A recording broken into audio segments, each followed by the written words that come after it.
Well, hello again, everyone. It's Bob Martin, the RCSubGuy with the Nautilus Dry Docks. And if you're watching this video, then I'm hoping you have more than a passing interest in the hobby of remote-controlled submarines, because that is what we do here at the Dry Docks. This video is going to walk you through what I've managed to accomplish this coming week.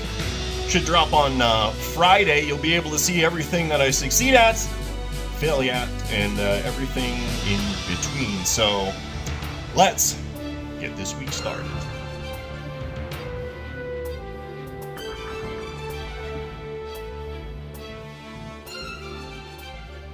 So you can see I'm rocking the USS Connecticut cap. This was gifted to me by Matt Holmier because I was just over in Seattle, the Bangor base there, and Matt is the weapons officer on board the Connecticut. He gave me the hat and a bunch of other swag there. I also managed to hook up with Gabe, who got me a tour of the USS Maine, which is one of our intercontinental ballistic missile submarines. Pretty cool experience. I can't share anything with that because they took our phones away, but had an awesome time anyway. Let me show you what I walked away with. So as I mentioned, it's Monday the 8th of July. Just got back from a trip. Now, we are going through hurricane here right now in Texas. Coming from Florida, I wouldn't really call this a hurricane. It's like a Category 1, but it's a little dark and rainy and windy here. I blew all these branches. I have not even looked at our pool in the back. It's going to be an absolute mess. And I think the worst of it is still yet to come, but it'll be fine. Nope, a tree's gonna fall on the house. We're gonna get really wet. So what I'm gonna do now is basically wait for the power to go out, which should happen any minute, in which case I'll get nothing done today. So as you saw, I got the cap. I'm gonna find a spot on the wall to hang that up, I think. The other thing that Gabriel hooked me up with was Trident Refit Facility banner, which I got proudly hanging on my wall here in the shop now. I want to show the challenge coins I walked away with. So I got the one obviously from the Maine. These are super cool. I need to get a display case and put these up in here somewhere. This was also given to me as well by Gabriel. Constitution's Chief Mess. That is badass. I love that. That's so cool. The Connecticut coin. I love that octopus on the back, the kraken. And then I got the USS Maine memorial patch Gabe gave to me while I was on the actually on the boat. And I got a sticker. Just got to find something to stick my sticker onto. All right, let's talk about what we need to get done here this week. Because I was gone for like a week and a half out of the shop. Got a lot to catch up on. What the camera is actually sitting on are some boxes. I need to do a repair for an ARC model kit that was shipped out to a customer, got damaged in transport. He shipped me some pieces back. We got to take a look at that, fix that up. Got to keep going on this Disney Nautilus build-up video. So you can see that right there, and we got the salon going, which is what this second chapter is focusing on. So we got to get that done. Got to get SeaQuest done, and the shark needs to get done a double SAP. This was supposed to have been done last week, but got hung up, and well, I wasn't here. I wasn't hung up. I was just not here.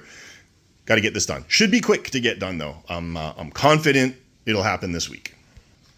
Also going on in the other room, back over there, you can see it, right?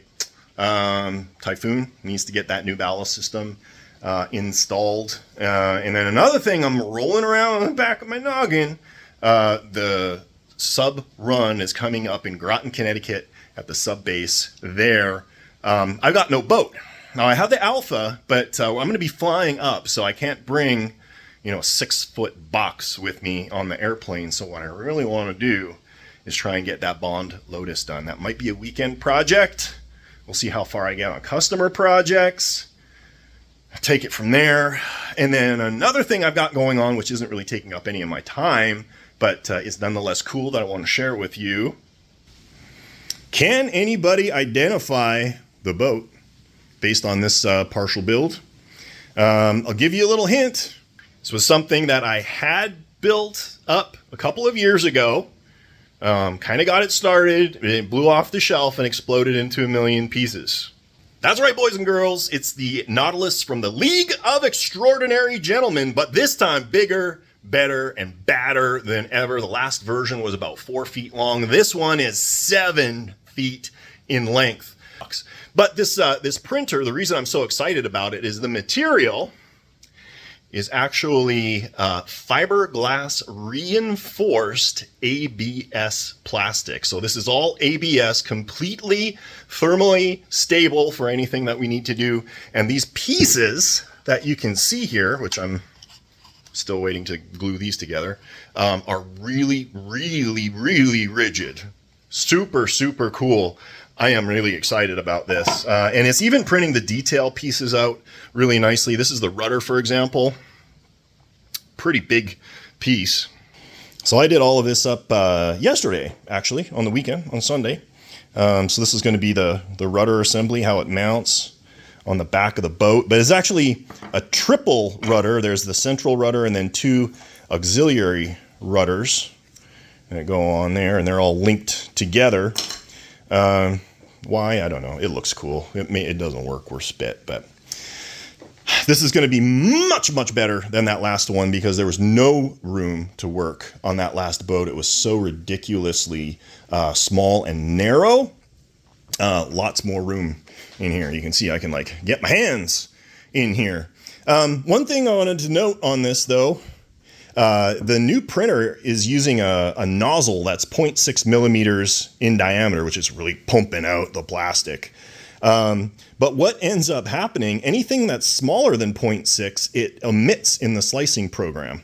So I had actually done up all of these really cool tongue and groove mating surfaces for all of these parts, but they were thin enough that the printing program just omitted them for the most part. So you can see a lot of areas I'll have to do some filling, but not worried about that. We're going to be laying up glass inside just to make this absolutely bulletproof, but I am super stoked. Not going to obviously have a lot of time to play with this, but I want to get the hull printed so that I can roll around in my noggin how I'm going to make it fully functional.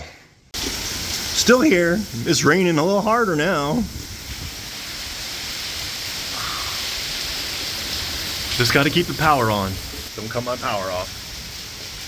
Selfishly, although kind of not selfishly, this is a legit reason, I think, that I made up. I decided to spend just a couple of minutes on the stern of the LXG boat, mostly just so I had all these pieces together in one spot. They weren't all loose and lying around. You'll notice that they have been mounted, and I'm going to show you how I do the third one. These are insert from the bottom, as you can see. The center one is longer. And that is because that is going to be the horn, which is going to provide the impetus to drive all 3 of these rudders together. So what we need to do here, I got a piece of brass all chucked up in here. This hole was drilled out to with a special bit that is just slightly over 1/8 of an inch. I think it's like 3.2 millimeters. And then the actual planes themselves were drilled out exactly for 1/8 of an inch. So when you put these in, they're just loose inside without any friction, but they will bind when you kind of put them in there. So let me show you how I install these. So what I'm going to do, I'm going to have to do this right-handed, which is not my usual handedness. So you can see it goes in really easily through here, right? But when it hits the plane, it stops. When you spin it, it'll spin in And the heat will actually melt it a little bit, so the plastic kind of fuses to the brass stock. So now that's in place. It's nice and wiggly, no friction whatsoever. All of them are. They're loosey-goosey floppy. But you can see this is how they're going to be oriented together, just like that. And then in the middle of each of those is a hole that perfectly lines up with the next hole and the next hole. Oh, look at that. You can actually see it. And then I'm going to put a connecting rod through there so that all three rudders will move at the same time, just like this. Big rudder. This is like 6 inches long. This should provide a decent amount of steering for that big boat. All right, I know you guys wanted me to keep going with that LXG boat. I know. I can hear you right through the camera, but I can't. I got other stuff to do. It's Monday, and you guys know what that means, packing up orders. But I got a cool one I'm going to share with you. So this was on my website. Got sold over the weekend, I guess. Tokyo Disney Sea limited edition, number 600 of 2000 made. Still got the plastic on it. That's so cool. These are super neat little models. I mean, not a lot of detail in here, but this is all die-cast metal. I'd say this little sucker weighs like maybe 4 pounds or something like that. And it's not just a model. But let's talk about that first. I mean, super neat details in here, but look at the stand. Like, how cool is that? This is my first time actually like holding one. I'm a big Nautilus fan, as you guys know, and I knew of these. I just didn't, ever own one. These are pretty expensive to hang on to, but neat thing. Like, check that out. Lights. And if you listen, it's making noises, weird noises. I guess it's supposed to be like the engine hum or something. So you just twist that little hatch in the back and that turns on. Now, the other neat thing about this, you got this little skiffy-doo, and if you see one side is different than the other, there's a little micro switch in there. And what happens if you push that switch down? Yep. That's a spinny proppy. Challenge. It looks like the little lever there, little lever action majigger, doesn't work. So when I flip this around to spinny proppy position, it doesn't activate the spinny proppy. Well, it kind of, oh, that's good. There we go. It's fine. It just needs a little convincing. But I wanted to share that with you. I mean, even the box, like, look at the instructions. And it's like super cool box. I mean, I think it's even got, well, there's the certificate of authenticity, brochures from the Tokyo event and the bag that it came in. Gentleman that bought this got a hell of a deal. This is a beautiful, beautiful model in great shape. I'm going to pack it all up really good, and this is shipment number 1 going out today. So I was just taking a look. I literally just unpacked this. This is that ARC model Type 7 that customer sent back. Cylinder apparently had some damage, and the tower. So I got this bag of parts. Looks like the railings just broke off. No big deal. The top of the radar, periscopes, super minor stuff. I think it'll take about 2.5 minutes to fix. We sent the tower there. Okay, cool. But now we got to take a look at the cylinder, because apparently there was some damage to the cylinder. And he sent like a 4 foot long by 1 foot by 1 foot box for this thing, which I mean, that's good. Better overkill than underkill. Is that the right word? Let me get into this, and we'll see what we're dealing with.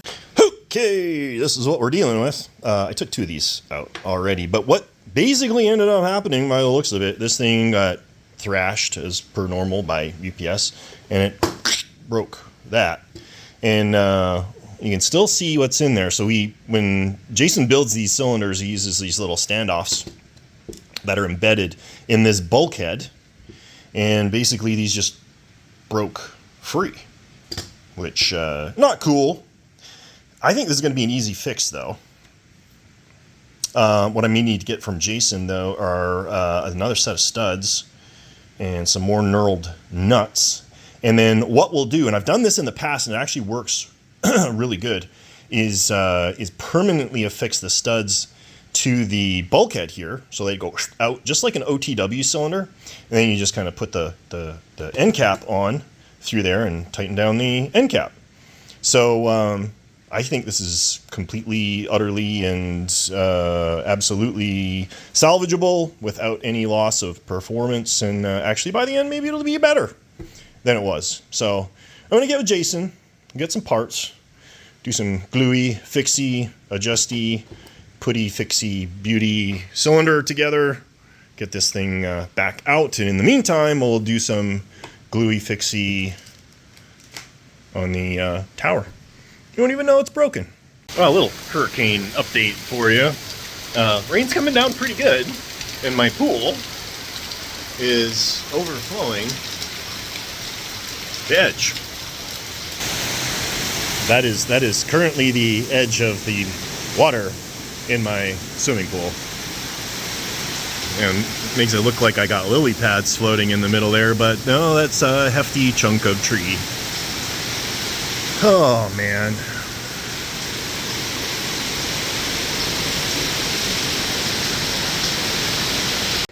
Okay, here are the repairs made to the conning tower of this Type 7C.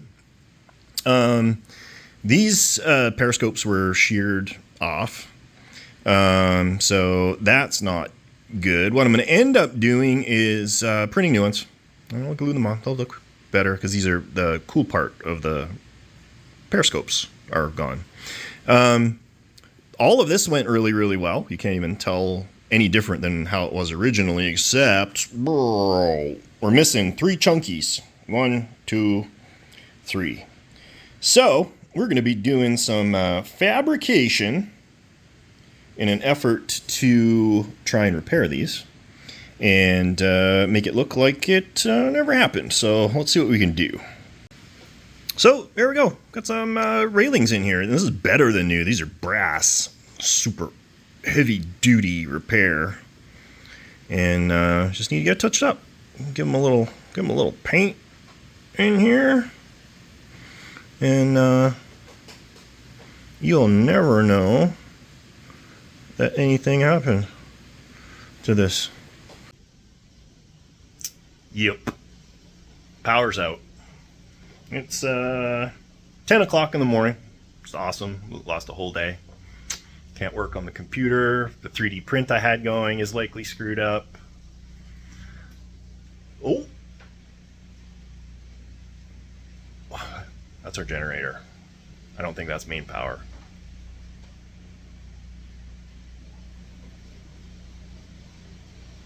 That lights. Maybe we'll keep trying to work. Better go check on the rest of the house first. Well, power's back on for the moment. We lost it for like 5 minutes. That's totally not normal for around here, by the way. Texas infrastructure is the worst anywhere. Let's take a look at what I managed to do on the conning tower of the Type 7. So I replaced these plastic periscopes with brass and white metal. I just happened to have these sitting in my drawer, just waiting so patient for the day for them to return to active service. So just going to paint up the shafty things in a chrome paint, and then top's going to be gray, and then I think the conning tower is going to be done. And we lost power again. Back on generator. Backup generators engaged. But hey, at least I got light in here, right? Let's paint some periscopes. So, weapon of choice. Chrome marker from Big Thumb. Big Thumb Chrome marker. I think I got this off of like a Facebook ad or something like that, but it works really good. You can see this is just reflecting, just like it was real chrome, but it's just a marker, and you just like doodle it on, just like you're coloring on a coloring book, and it turns out pretty cool. So if you ever need to cover up, brass and make it look like chrome, this is what I'd recommend you try. Okay, through some filler on the shark here. So for you guys who don't know about the shark, I built 4 of these so far. It's my own design based off of a little toy that I saw on Amazon and I ordered at one time. This guy's a 4-footer. I built 3 4-footers and 2 5-footers so far. And these are the same ones that Ed and Vaughn are going to be building. So where I'm at with Shark right now, prepping the body, filling the body, sanding the body, going to make it look super awesome. And then we got our tail section in here that moves super like normal-ish, realistically like. And we're going to throw some speed controllers in there, waterproof switch, fuse, batteries, radio. Here's the waterproof box right here. So we're going to start working on all of that stuff as soon as that's dried and sanded. All right, I'm working on the box, watertight box for the shark. This is a standard electrical box, waterproof electrical box. Basically, this is the same as like a dry hull submarine would be. You got a lip here that goes into a slot here, and in the bottom of the slot is a little seal. So these work really good. I've had these in many boats in the past with no leakies. So what I'm going to do, I am going to set up the receiver. Now this is I just managed to get a hold of this on eBay. An old Nautilus Dry Docks, is that right side up? 4-channel receiver. It's like a classic. And I got a Vex. That's going to be running this baby, which is perfect. Now the secret to running the Shark is the utilization of the KMC throttle jockey. And in order to use it, you need to program it. And Kevin kind of uses a standard programming methodology. So what I'm going to do, I'm going to attempt to do this live on video just to show you guys it can be done. And so I'm going to hold the setup button, power up the receiver. Did it work? We have a flashing green button. I don't know, let's see. Read the instructions. Boop, done. Flash a 2-blink pattern. 1, 2, 1, 2.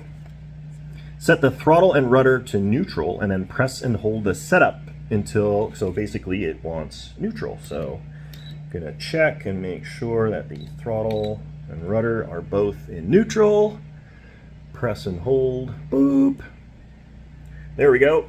Number 3, 3-blink, full forward throttle. And while holding it, push and hold the setup. Full forward, press and hold, beep. Status will now show 4. Command full reverse. And while holding full reverse, press and hold. Full reverse, press and hold, beep. Ta-da! Programmed.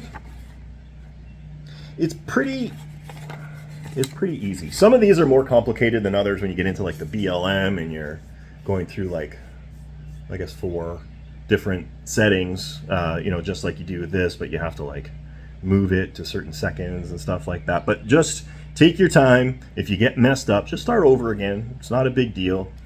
This is now ready. for installation in this watertight box. They're going to be the only things that live in this watertight box, by the way, because Shark uses no servos. It uses its movement through the water to pull itself under, and it uses thrusters to direct its yaw. So we're going to put that in, and then we got to make some waterproof connections for wires and such. Okay, I need to make a pass-through in this box using these servo extensions.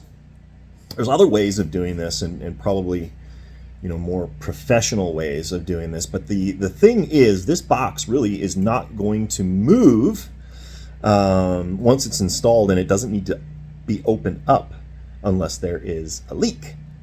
So what I'm doing right now is removing the clips from the end of the servo extension here, which is going to reduce the size of the hole that I'm going to need to drill, that I've actually already drilled. I've already drilled it. This is what you end up with. This is like a 7/32 hole, and I'm just going to pass all those through. And I'm going to do the same thing with the second one. And then we're going to glue this in place and seal it with not really RTV, but like a flexible glue. And then on the exterior, when we make those up, we'll just seal it with a little bit of RTV. Again, because these are not being made up and disconnected basically at all unless there's a failure or need for replacement. So going to go ahead, disconnect this other one, shove it through, glue it up, and I'll show you what it looks like when I'm done. So here's a connector. Nothing fancy, not even anything pretty, really. Got the components mounted in there. Now, the thing I want you to note on this, which is pretty cool, is when you mount this in the Shark, it's like this. But you're working on the Shark upside down, so when he runs, it's like this. All the components are on the top. So if there is a leak, the water is going to pool in the lid, and it's going to have to basically fill the entire chamber all the way to like the last quarter of an inch in order to flood the electronics. If the seal fails, it'll only flood up to this point. So there's like at least an inch, well, more than that, yeah, at least an inch or inch and a quarter that it would also need to fill. Provided this is sealed in here, there's no way for that to happen unless the Shark were to be down at like 100 feet of depth, compressing that air to the point where it would actually reach the components. This is an FM low frequency receiver radio system. I've installed a little 3/32 nipple in here. So I just drilled out 3/32, put a piece of 3/32 brass in there, and wicked a little thin CA to seal it. Then what I'm going to do is thread this receiver antenna through there, pull this whole thing through, give it a little safety loop in there, not all the way, most of the way. Now what I'm going to do is going to get a piece of rubber hose, and I'm going to slip it over this whole thing and over that little nipple.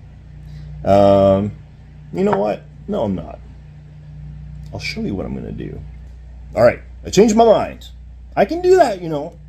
I'm allowed. It's my shop. Heat shrink tubing. Adhesive heat shrink tubing. All right, so on the inside of this is stiff stuff. On the inside is an adhesive that will basically melt when you warm up the tube. So what I'm going to do, I'm going to get that right down to the bottom, and I'm going to heat it up with the old Torch-O-Matic 3000, being sure not to roast my antenna cable, compromise it. But what's going to happen as that adhesive melts, it's going to basically get like squished out of the end. And just to be sure, I'm just going to give it a little pinch, pinch, pinch, hinge, ouch, hot. And now it's sealed itself around the wire. Now, some of you who've been around the block a few times are probably saying, yeah, but water can still get down the wire. And that's true if you are really, really, really deep. Water pressure could actually get between the actual wire and the jacket, go all the way down and make a drip drip. Now, in this diameter, highly unlikely. But what I am going to do, I gotta grab my glue back there. I'm going to put a little drop of glue right on the tip. And that's going to completely seal this off. So this is a hermetically sealed chamber now.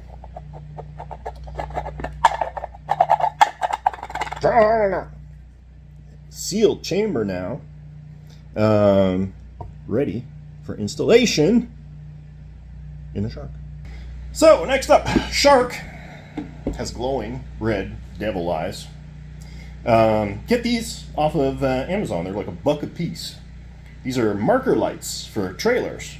They got a 5/8 inner shaft thingy and slightly bigger outside. So this is what they look like. You can kind of see they've got this like LED mesh inside. These glow red when you give them power, but only if you connect the wires backwards. I found out. What we need to do is drill out Mr. Shark's eyeball, and weapon of choice for that is this countersink bit. It's 5/8, and I don't want to use a standard wood bit because it'll just dig right in and just chew it all up.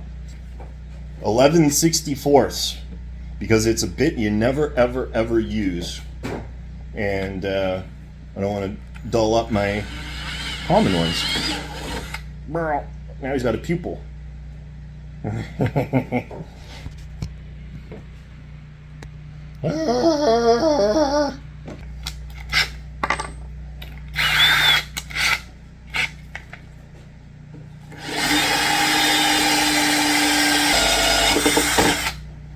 Zort! Holage achieved. So just clean up. Clean up. Beauty. Now, in theory, if I got my holage right, now he's got a black eyeball until he turns on, and then he'll be the devil shark. Okay, poor guy, he needs an eyeball. Seriously. But that's not going into paint. Doing the pectorals here. Now, the way these work, well, all I did is I just drilled a hole and tapped it for a big stainless bolt. These just slip on. And the reason it's designed this way is twofold, threefold, 2 or 3, I can't remember. One is you can take it off for transport, so it's not so freaking wide. He's a huge, big shark, so you can just bloop, pop it off, and he's much more travel sized for your convenience. And then the other thing is you can tweak his performance, his underwater performance, by adjusting the angle of attack for the fins. And I'm trying to remember. I don't remember where I put it. I might have to go back and check my own videos. But at any rate, it's super easy because you just have the bolt loosen, adjust, tighten, run them for a minute, and then once you got that, figured out where the perfect spot is, you can just mark it, back here, and then every time you put them in, you go back to the same spot. And you can play with it, run them a bit one way, run them a bit the other way, see what works better for your style of driving. So, yeah, cool stuff. That's all done. Check, check, check. Gotta wait for the rain to stop before I can sand them down, get them looking spectacular. Got to install the other. This is all the brass I have left, so hopefully that's going to be enough for the other side. But yeah, let's go ahead and get that done. And then I have a phone consult that starts in 20 minutes. And if you guys didn't know, I do phone consults. So if you email me, most of the time I'll get back to you. But if you're like, man, I'm just like lost, explain RC submarines to me, that is not an email conversation. All right. For that, I've got something. It's a video consult. You can book time with me. They're in half-hour blocks. You can get as much as you want, and you got my undivided attention for all that time. So if you're just wondering about the hobby, we could talk about the hobby. If you have problems with your project and you want my input on that, we can talk about that too. Anything you want to talk about within reason. Almost anything. Okay? Almost. I give terrible financial advice, okay? All right. Here's the update. It's Tuesday, day after hurricane hit the area. Basically, the entire city is wiped out of power. They said it's the worst power outage in this area since Hurricane Ike, which is super exciting. Forecasts call from anywhere from like 3 days to a week for power to get put back on. I usually get up early, and you can see it's 4 o'clock in the morning here right now. This is usually when I'd be doing my email correspondence, ordering new supplies, checking out videos on YouTube and that kind of thing, but no internet. And to top things off, cellular towers are down. 0 cellular reception at all, which is also very exciting. But fortunately, we do have a generator here because it's Texas and you can't count on Texas infrastructure. I have 1 outlet, no, 2 outlets that work in here. One is for the garage door opener, which my overhead lights are plugged into, which means I can work. So we're going to keep plugging away here a little bit. Normally on Shark, I bust out my orbital sander with some coarse sandpaper and knock all this down, but because we have no power in here, I'm going to hand sand the Shark like a peasant. That felt like a lot of physical exertion for 4 o'clock in the morning. But Shark is all sanded. Smooth like a baby's bottom. Got to clean up now. Made a mess of my shop. For when you don't feel like busting out the shop vac, I got this little cordless deal in the DeWalt pack I got probably 8 years ago. But it's like a little shop vacuum, and it's perfect for your workbench. You don't have to bust out your, your big shop vac. Okay, here's where we're at. Mr. Shark is clean now. I did 100 grit first to cut all the big, Bondo areas down, and then went to 220. This is going to get hit with filler primer, which is great for like these little swirl scratches and stuff like that. It's going to look really good. But the cool thing about the sharks, if you ever look at like a great white shark, for example, they are just covered in scars. So like even in the file, you can see that we've got all these like ridges and scars and stuff like that. So I'm not overly concerned in making all of this perfect. Otherwise, this would be perfect, and then there'd be scars and stuff here. So he is ready for primer. It's still dark outside. I'm going to wait until we get some sunlight out there, and then we'll bust out the folding table and hit him with a coat of primer, see what kind of a job I did on the filling. These are those stainless bolts that I was talking to you about, and I made them a little bigger just so you can get your hand on them. You can hand tighten these to whatever angle you want on the Shark. But I think in the meantime, now, what I'm going to work on is a waterproof switch. And we're going to power him with this big 12-volt sealed lead acid battery because we need the weight. Typically, you would go with like a LiPo or nickel metal hydride battery because they've got higher energy density. But we don't need that for this because we've got acres of room, and we need the ballast weight low in the belly. So I'm going to rig up the switch, maybe throw the electronic speed controllers in there, and see if we can power up these thrusters. Guts spilled out, just like a gutted fish. Watertight box. We got our electronic speed controllers in place and wired, and I checked them for forward and backward as it pertains to the transmitter. But I got it wired up. I have not yet tried it. So let's see what happens. Radio's on. In theory, the lights in the eyes should come on, and the 2 electronic speed controllers should go beep, beep, beep, beep, beep.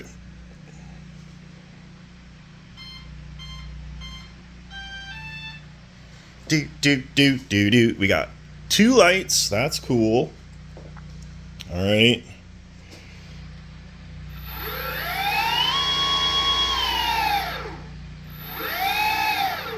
All right, now the question is what happens when I go left and right?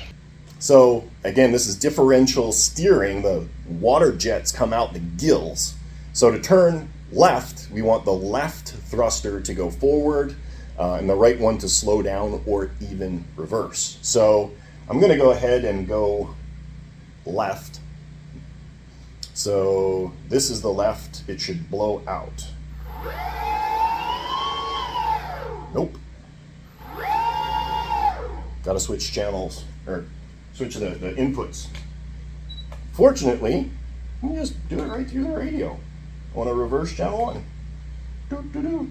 Okay, now let's try. Left. Wait, I'm gonna go left.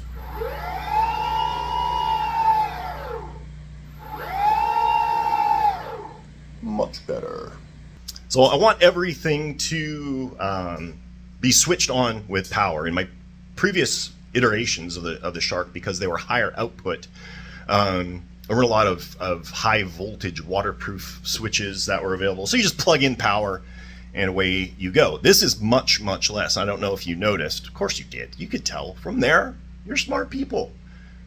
Those brushless motors that are powering the thrusters are using like 22 gauge wire. So they do not suck a lot of juice, which makes me feel a lot better about using a conventional waterproof switch. Now, what I did to that effect is just made a mounting board for waterproof switch. It's got a waterproof boot on the top. And then I enclosed all the back end in RTV. So what we're going to do is mount this in his chin hole here. These are all drain holes, you know, in the belly, and you just reach underneath and turn them on or turn them off. Super simple, easy peasy, lemon squeezy. We're getting close. Got to tidy up some wires. I can't install the switch until this RTV is fully cured. It's kind of tacky right now. And then I need to make a mounting framework for the battery, which is going to go in the belly under here, directly under here. And normally I would 3D print that, but the lack of power here is going to make that somewhat problematic. Lots of other stuff to do in the meantime. I got all the cosmetics to do, finish up the remainder of the wiring and everything, so I can do all the testing with the battery just kind of free. We're going to wait and see what ends up happening with their power situation. Take it from there. That's all we can do. You would never know we had a hurricane yesterday. Beautiful, sunny, clear. Got the Shark on the table. I'm going to hit it with a little 2-in-1 filler and sandable primer. Cover up all the scratches. Get kind of a base coat on there. Get him looking like a shark. All right. Shark's got paint on him. Based him out in the filler primer, and then hit him with the gray. And you'll notice if I follow my finger, that line right here. So I left that alone. I left that alone just to get some highlights, some visual interest. Once this is dry a little bit, I'm actually going to speckle them with a little bit of black just to break up the body, the pattern, make it look a lot more dynamic and natural. I'm going to let that set up here for a few minutes. And you'll notice I attached the tail as well, so that these will all like blend together and match up when he's in the water. Once all of the weathering and speckling and all of that is done, we'll hit them with maybe some semi-gloss clear, semi-gloss, and then be painted up and ready to go. So while the shark is drying, my mind is revolving back to SeaQuest here. So if you follow my channel, you follow the SeaQuest build, SeaQuest has two tendencies in this current iteration. It likes to turn left, and it likes to dive, both of which are not desirable traits when you're not intending them to happen. So I got to thinking, we do have rather large control surfaces back there. The forces that are acting on it are constant and proportional to speed. The best way to overcome those is with a control surface, and we can get away with a fixed control surface because that is exactly what they do. Their effect on the boat is going to increase proportional to the speed. So what we've got here are a bunch of big ass control surfaces. What I am thinking, maybe we can make these adjustable, not by the remote. We're not going down that path, people, but fixed so that you can just like tighten it down and adjust it. So at the lowest point, they might be right here, for example. I don't want to go perfectly flush because then the output from the wash will get pinned against it.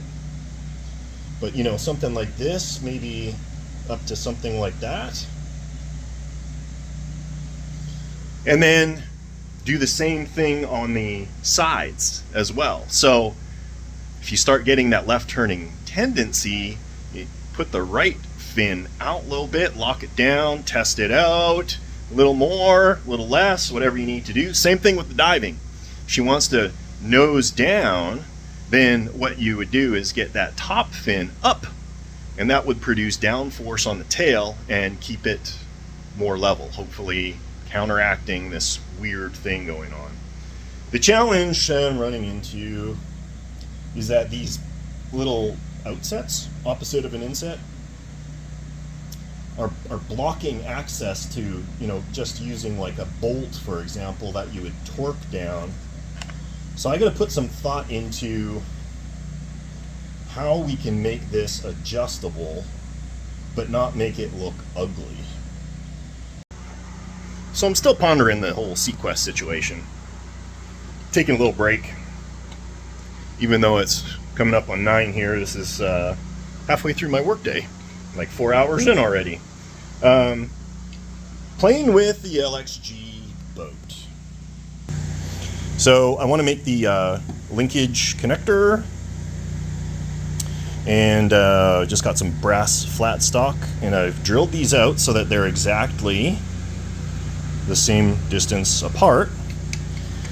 So now I'm going to solder on some wheel collars, which is what these little pockets were designed for, and put them in, drop the pins, and in theory that'll be done. We'll see. We'll see. We'll see. I don't know if it'll work. We'll see. Well, here we go. You can see it's nice and loose. It'll be really easy to turn. Those are my linkage connectors, rudder connectors, whatever you want to call them. And then the horn goes on here, and then that's what moves the center rudder, which is in turn tied to the auxiliary rudders. Ready to go, man. Pretty happy with how that turned out. Little detour today, heading over to Jason's place. His fence blew down. I go check it out, and I gotta pick up some stuff for some cylinders. Just trees down everywhere, pine needles. There's Jason's house right here. Alright, let's see. Whoa, big branch. See what we got to deal with. So, just got back from Jason's, and yeah, fence blew down. Maybe I'll put a picture here. It was an old crappy fence. It wouldn't take much to to blow it over. But now we got to figure out how we're going to get that fence put back up. Jason's got a puppy, Phantom, who likes to run away when he's not contained. Of course, they got no AC there. High at 90 today here in Texas, which is hot, but not deadly hot. Hoping the power comes back on, not just for Jason's sake or my sake, but for everybody who doesn't have, access to a cool place to go. Apparently there's like one gas station down near where he was that everybody is swamping, trying to fill up their cars and stuff like that. So at any rate, I got the stuff I needed from Jason to finish up this cylinder. I'm making repairs on the end, put the screwy and gluey and all of this stuff, and then that'll be done. So just leave me alone. Let me get my work done. I'll come back to you in a minute. Outside at the top secret test facility, which has seen better days, covered in branches and pine needles. Just testing that cylinder. We'll make sure it's working properly. So we're going to dump all the air out of the tank so you can see if any of the internal bulkheads are leaking.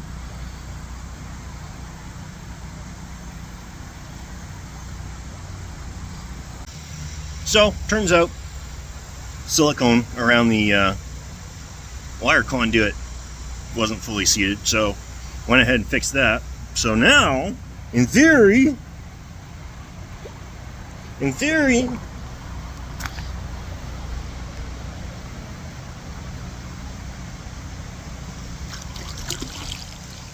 A-OK, checked out, certified.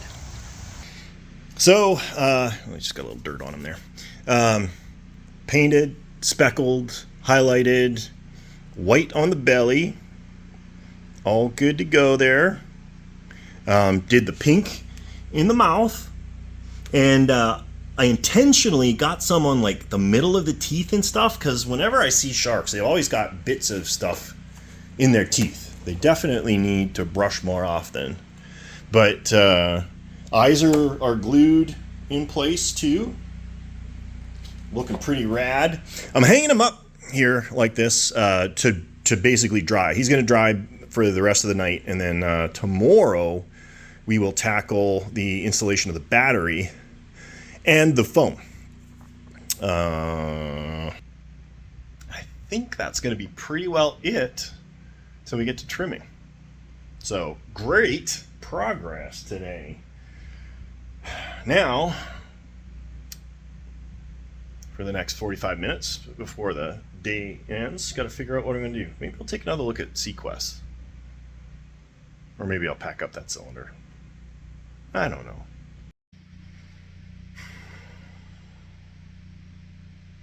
Turned out to be one of those days. On the heel of another one of those days. You'll recall a shark hanging from up there a few moments ago.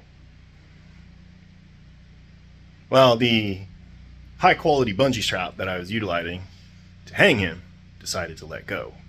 And so shark took a 3-foot nosedive straight into the concrete.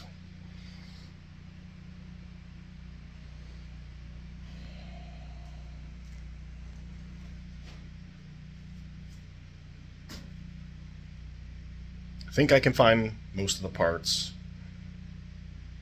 Let's see if we can put Humpty Dumpty back together again. So, getting closer on the nose rebuild. Found out where most of these pieces go. He's looking like a shark again, albeit a beaten and battered one. Obviously, this is not a good situation.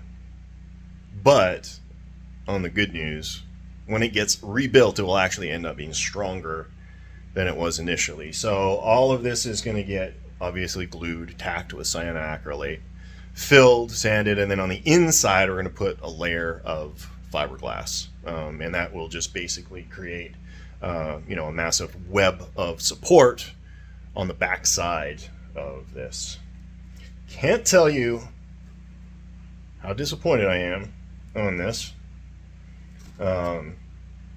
It's going to add at least another half a day. which is super exciting. This is what happened. Bungee cord just literally split. Broke. The shark is not fat. You know, it's maybe, I don't know, 6 pounds, 7 pounds. There's no weight in there. There was no battery in there. There's nothing in there. Cheap ass bungee cords. Ed gave me that one. So, all right, more glue, and then we'll get to some filler. I'm going to be done in the shop. I've had enough drama for one day. Wednesday morning, and we're back up and running. Spent the morning replying to a gajillion emails. People wanting to know why things weren't getting shipped out post-hurricane. Let's sand the shark's nose. So, another little detour. Driving to the airport because I'm taking pictures of my airplane. We're selling it. Certainly bittersweet, but man, that thing costs a lot of money and we're just not using it. Renee doesn't really like spending more than a couple hours in it at a time, which really limits our travel range. And it's about 10 times more expensive to own than a boat, for those of you that own a boat.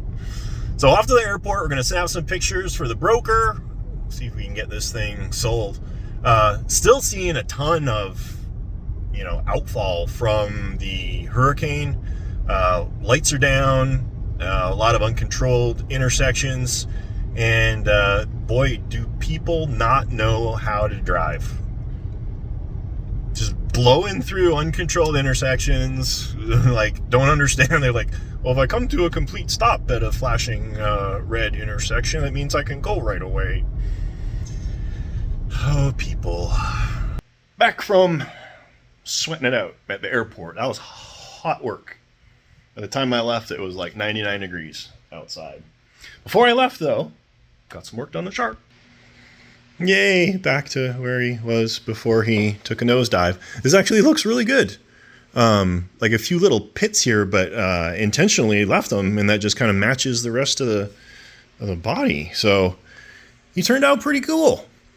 But I do still want to reinforce the inside. So to that end, what we're going to do is mix up some nice thick resin and smear it all through the inside there. So let's get to work on that. Weapon of choice. Glass microspheres. Use this for filling. And I got just some resin mixed up. Well, not mixed up yet. But I'm going to mix this until it's like toothpaste. And we're going to smear it in there. And it'll make a nice thick paste that'll reinforce Mr. Shark's. We got to call him Humpty now. Humpty's nose. So this is what this stuff looks like when it's mixed up. Like runny icing. I've poured a bunch down his schnoz, and I'm just going to go, I'm not going to be able to film this. I'm just going to swish it around all up in there. And we're going to let it kick off. Probably take till tomorrow, but I think it's going to work good. Back in the shop. Happy to say that Humpty, looking better than ever. Basically, his nose is completely solid now. Solid resin all the way through here. So this is actually, like I said, better than it was originally, which was about 1/4 inch thick resin all through here. Now he's got, a pretty solid ram if he were to be driven in the side of a pool or something like that. Do not drive Humpty into the side of the pool. You've been warned. So what I want you to do now is drill some vent holes. This is the highest point of the shark, so the air is going to tend to kind of pool or pocket up here. Drill, drill, drill. That way we'll get, well, actually maybe drill, drill, drill, because this is the highest point. So we can get all the air out. Lots of drains, but not a lot of vents, obviously, yet. This is all open, so it'll drain to this point really quickly. But we just need some to let all the air out. So we're going to whip out the drill. and drill some holes, poke some holes in them. Then we're going to flip them over, jam some foam in there, mount the control box, and get to the battery situation here. Most of you know, not all of you know, weapon of choice, closed cell construction foam. Styrofoam brand, hard. You can't compress this when you squeeze it. You don't want the porous stuff, all right? Don't jam a pool noodle in your boat, okay? You want this stuff. It cuts easily, trims easily, sands easily. Just don't use like cyanoacrylate or anything like that because it'll melt this. And don't try and paint it with enamel paint because it'll also melt it. So acrylic paint, silicone is good, or even two-sided tape. This is what we got going on inside the Shark here. Basically, I've got 2 layers of 1-inch foam. So there's 2-inch by about 12 inches by 6 inches, something like that, inside. And that's going to provide the flotation to offset the weight of the motors, and most importantly, the battery. So the battery's about here, motors are here, center of weight's here, and oh, hey, just happens to correspond to the middle of the float. So, or flotation, not float. Well, I guess it is a float. So I'm going to let that kick off, and then the box right here is just going to sit right here with some two-sided tape. Super easy to get to, easy to remove, easy to work on. If you ever do need to get into it, 4 screws, lid comes off, you're good to go. All right, well, Shark, Humpty, is curing up. I've been playing with the SeaQuest. So I mentioned earlier, I think, that I thought maybe we could use the fins as corrective stabilizers to address the left turning and diving tendencies of the boat. The challenge was, how do we rig up some sort of adjustable system for the fins? So I've got 50% of that licked, I think, and the weapon of choice were these brass barrel hinges that I had left over from God knows when.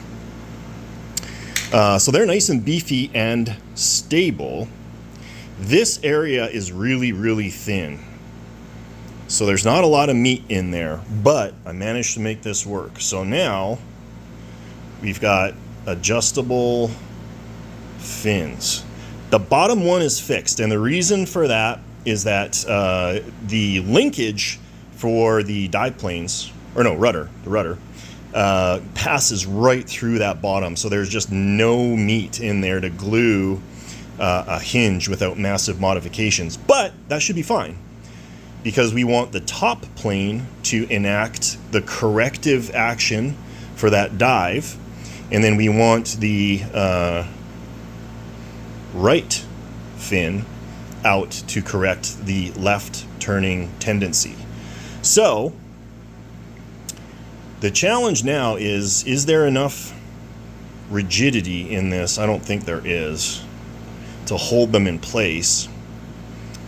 Because of what'll end up happening when you operate it, it'll look something like this. You'll have the raised upper and extended side, and then these ones will be in and in. That's just for operation. On display, obviously, you could shut them up so they look super cool. So now I got to figure out what I'm going to do to lock these in place, but only temporarily, because we're going to need to play with what angle to put on the fins. All right, boys and girls, credit where credit doodles. I was banging my head around trying to figure out what the heck we were going to do with these fins. So you saw before, we had them, but we needed a way to lock them in place. I was coming up with like hinges and bolts and tightening downses and struts and all sorts of stuff. And of all people, Jason Butterfield came on over, and we were banging ideas around. He's like, well, what about magnets? And let's start rolling this around in my brain, and That's not a bad idea. So there is the stern of the boat, and you can see these are locked in place. They're not moving, man. Check this out. It actually even looks cool. You know, the actual boat had big hydraulic struts that connected these, so this actually replicates the real boat really, really well. Now, the cool thing about this is it's fully adjustable, so you just disconnect it and adjust the number of magnets that you put on the stack, and that allows you to set your angle. What a cool idea. And this will also help with reversing, so the fins don't, you know, open up in reverse. So we are at the point where I think tomorrow we can shove this back in the pool in the morning when it's cool out and mess around with the angle on the fins and see if we can mitigate that left turning tendency and the tendency to dive using these fins. SeaQuest is drying, Shark is drying, and actually the mounting bracket for the battery for the Shark is printing right now. It'll be done in like 2 hours. It's going to be made out of the same ABS fiberglass reinforced material, so it'll be super strong to hold that big 5 amp battery pack. So I got a couple hours to kill. I don't want to pull Typhoon out because then I got to move everything all around. Everything's a big boat, so I'm going to spend some time on this. James Bond, Lotus, Spy Who Loved Me. This is the kit we offer. You can get the 3D files or the 3D printed parts, top and bottom. They come just like this. Darren Hadaway is doing a build on the subcommittee, or sorry, on the RC Sub forums right now.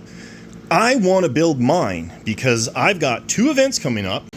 So what I'm doing right now: postish, hastish, brass pins, 1/8, and then the other holes on here, which are all pre-done in the files, by the way, makes it nice and easy to put together, are 0.05 millimeters larger. So they just kind of slips on. I'm not going to be able to do this with one hand. And then all you need to do is make the lockdown majigger thing. This is going to be dynamic diver, brushless motors. So got some work to do. I want to plow through as much as I can get done today. Okay, it's been 45 minutes.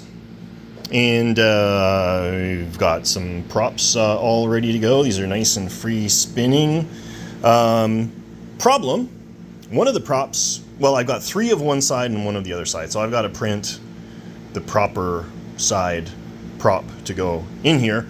But you can see these are all set up. Stainless steel shafts. I've got some 5/32 brass bushings on the inside there, so everything moves really well.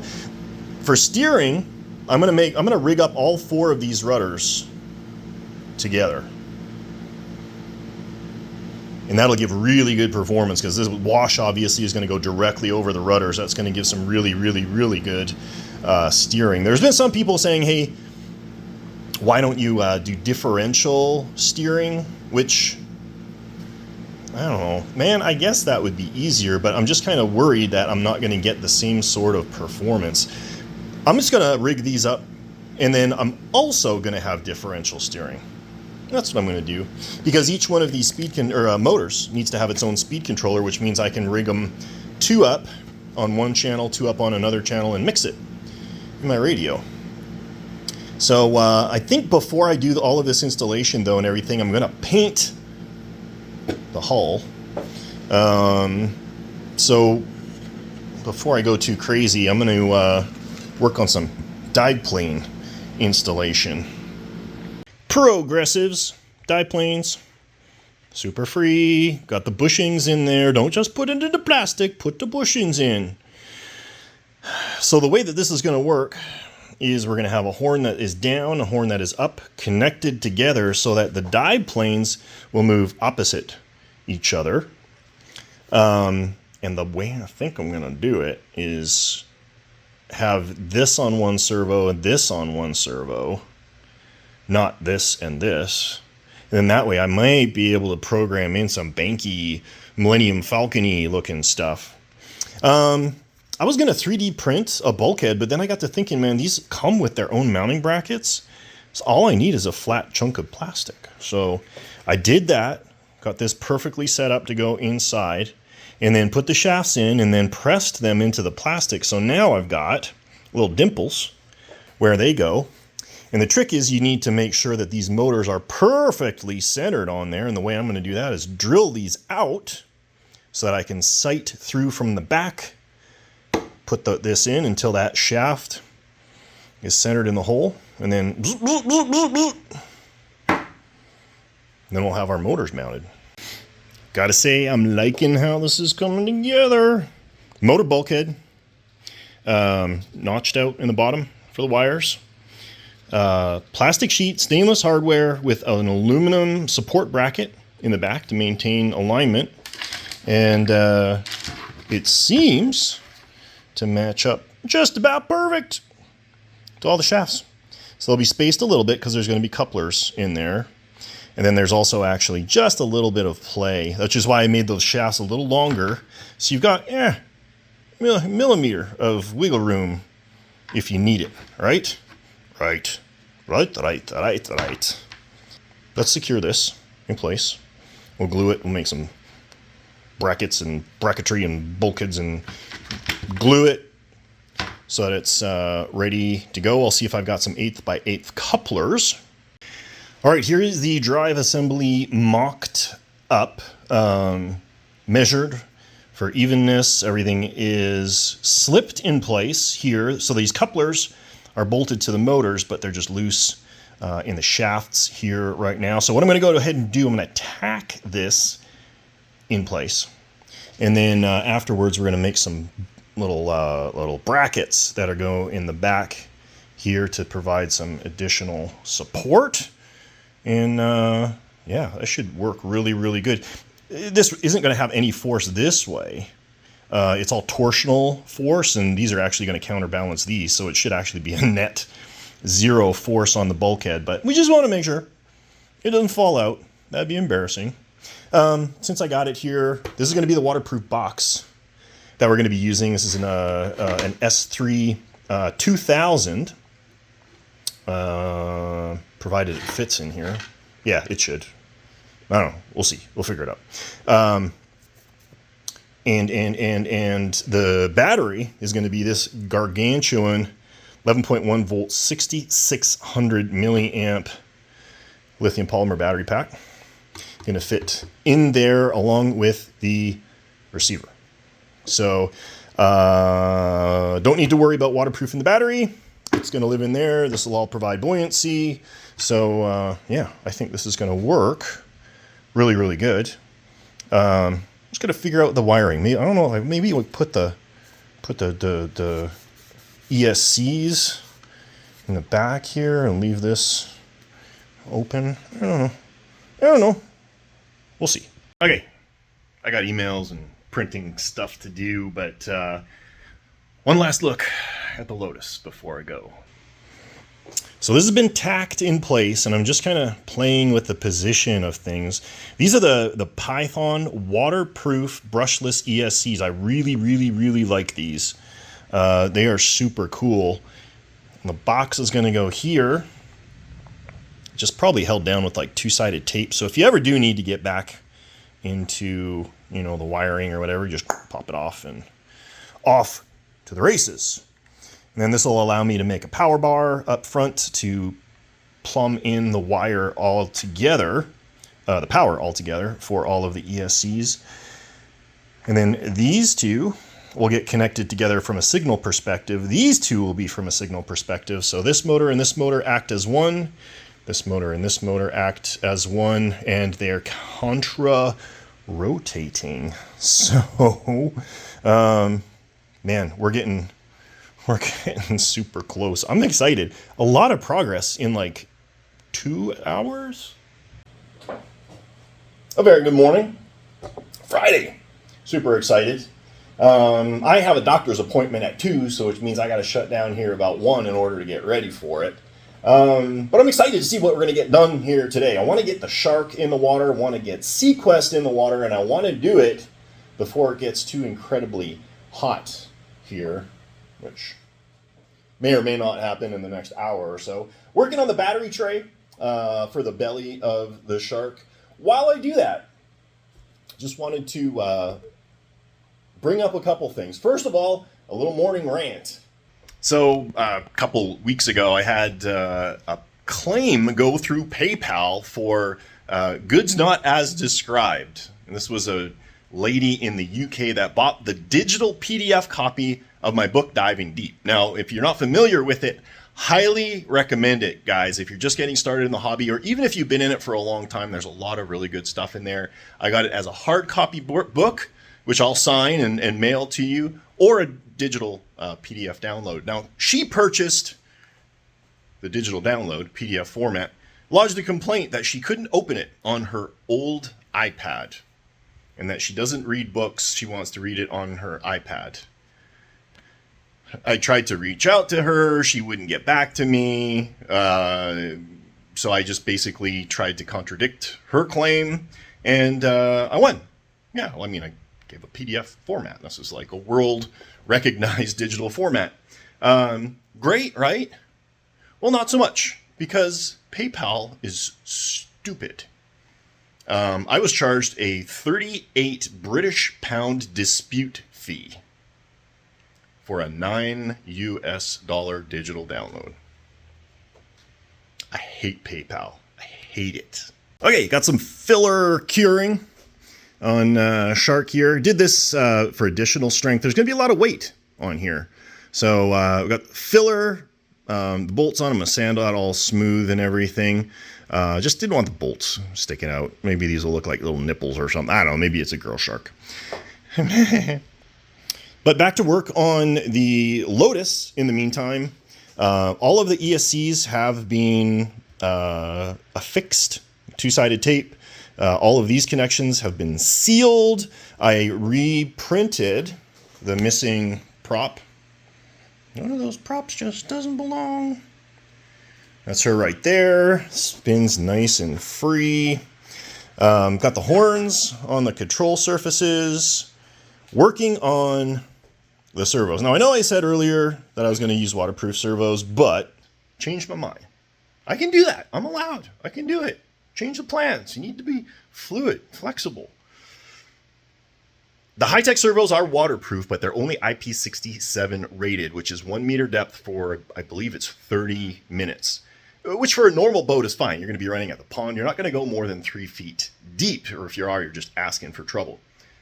This, however, is going to be a swimming pool boat because you can operate in a swimming pool. It's very, very maneuverable. It's small enough to operate in there.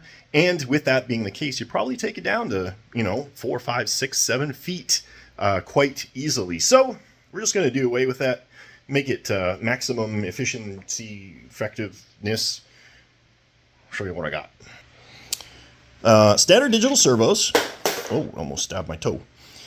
I've mounted these with two-sided tape. So they are technically removable, but they're affixed in place. Left side, right side, and rudders. This is going to live something like this. The rear seals and linkages is going to be different than the side one. So I want to show you what I got going on. This is going to be a rotary seal. So I'm going to have a shaft that comes out and it spins like this. Not dirt. This is what I built. These servos take an M3 thread for the horns. So this is an M3 studded rod. And then my seals are 1/8 of an inch. So I've got an 1/8 inch brass tube that I slipped over. Now, an 1/8 inch tube won't slip over an M3 connection. So what I've got is what was on the floor. I just used my belt sander and focus. and ground off the threads. And now this brass tube will fit right over that. Secure it on there permanently with rubberized cyanoacrylate. And then you can see I got a nut on here. So the idea is I will, from the back side, slip this in, screw it in, and then tighten the nut against it. And that's going to secure it on the servo. And then on the outside, I can just put a servo horn, and we should be good to go. So let me get back to work. Enough talking. We've got stuff to do. So got the shaft screwed into the servo. And what I did is, because this is a clear case, I just sighted down and drilled the pilot and then the large hole. Now this is actually oversized slightly. The reason being is I want wiggle room. I got a little room for adjustment. Pop this in.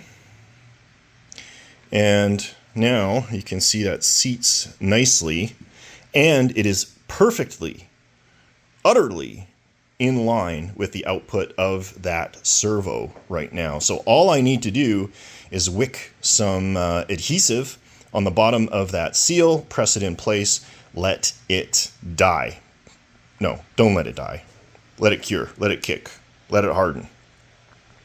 And then we got our little output. Now, I'm likely sealed through the tube there, but I'm going to put a little dollop of glue on the tip here just to make sure no water gets on the inside there as well. So one side down, one to go. As much as it kills me, I gotta pause on that because I want to bring SeaQuest out, try out the mods that we did, see what, if anything, they did. So let's go back outside to the top secret test facility.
Okay, thoughts. 158.3% successful test. When I first had it in, she was heavy by the stern. But I forgot. I added a bunch of magnets back there, and they're not exactly light in a boat this size. So, 2 little chunkies of foam that you'll have seen in the video, the underwater video that you'll have seen, and got it all straightened out. And then it was just a matter of adjusting the fins. The side fins were good. The top fin, because of the added weight in the stern, needed less adjustment than I thought it was going to. So it's actually pretty, reasonable in terms of the actual cant on it. But I'll send extra magnets with Nathan, and he can play with it, tune it in, and just have a blast with it. I'm super excited. I don't know when he's coming to pick it up, but we're supposed to get rain. But man, it would be super cool to throw that in the pool at night. We'll see if we can swing it. No promises. Well, you won't even see it in this video though, because I'm making the video today. Maybe I'll still get pictures and post them up. Stand by. And now, back to our regular scheduled program. So I got the servos hooked up to the servo tester. Just want to make sure there's no binding, and it's perfect. Absolutely perfect. So, finish up this centering this last one. I got these centered so I can set up the linkages once I got it, blah, blah, blah. Got to make a short horn for this guy. And he'll go right there. So I got to figure out how I'm going to do, this needs to be a linear output. So we got to get that looked after now. Trundling along. Box is mounted, servo's mounted. We got an output here, which is a little bellows seal in the back. You can just barely see through there. That's going to run straight up the middle and then connect to the rudder linkages in the back. The box is bolted on and sealed, so for the most part, this is integral to the body, okay? But like all things, you want to make it removable in case you ever need to. So it's just sealed with some silicone, bolted down, rock solid. Also worked on the linkages for the dive planes. I'm pretty stoked. Look at this action.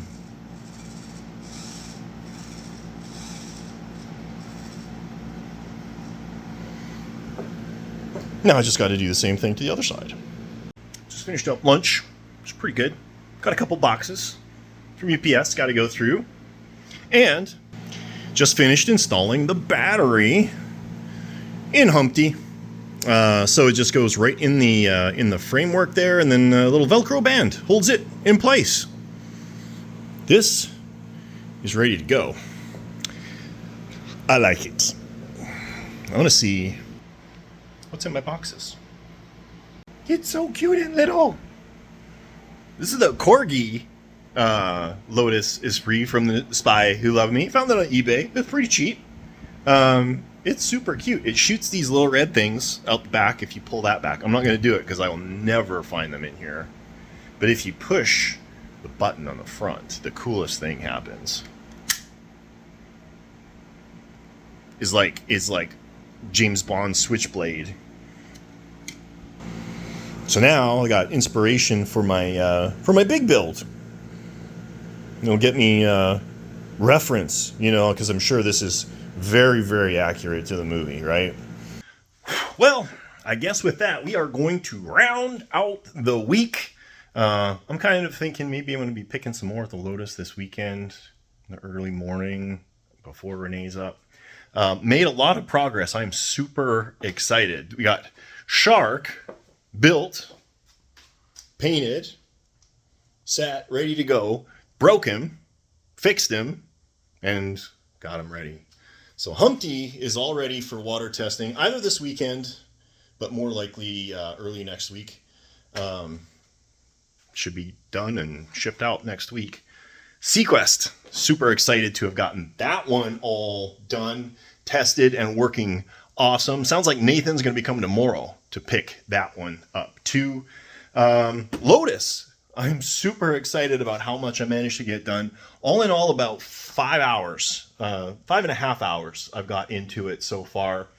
And I've got the entire watertight box done, the servos, the linkages, the motors, shafts, all of that stuff done. So I'm really excited about that too. All in all, a great week. Next week, Nautilus Chapter 2. Hopefully we'll be getting done and then back on to Big Typhoon. But I want to leave off with some progress on the LXG Nautilus because things are looking pretty cool. So managed to print just a few more pieces and just tack it together super light. This is the new 6-foot League of Extraordinary Gentlemen Nautilus. Lower hull. Upper hull has started as well. So I'm going to probably end up reinforcing this next week because I just don't want it to break.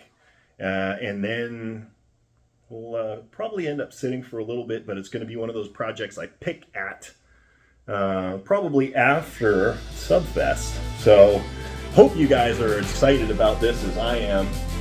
It is a cool boat. Hopefully you stay tuned to see how it all turns out. And with that, I am going to let you go. I really appreciate you tuning in. As usual, if you have any questions or comments, drop them below. I'll get back to you as soon as I can. You can always email me, bob@nautilusdrydocks.com. With that, we are going to let you go. Have a great rest of your day and catch you next time.